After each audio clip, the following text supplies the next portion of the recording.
ఉట్టినే ఏ పని లేకుండా అవతల వారింట్లో ఏదో తిందామని ఏదో తాగుదామని ఎవరు వస్తారు, ఎందుకు వస్తారు?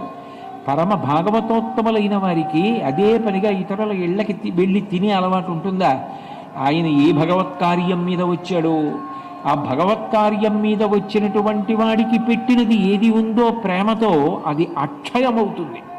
అదే సామాన్యమైన విషయం కాదు. అందుకని యద్భ్రూభంగా ప్రమాణం. అమ్మా, గత జన్మలో వాడు పెట్టినవాడమ్మా.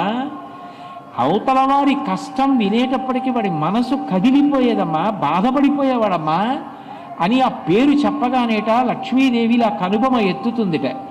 ఆవిడ కనుబొమ ఎత్తితే అది ప్రమాణం చేసి బ్రహ్మగారు ఈ జన్మలో అంత ఐశ్వర్యం ఇస్తాట.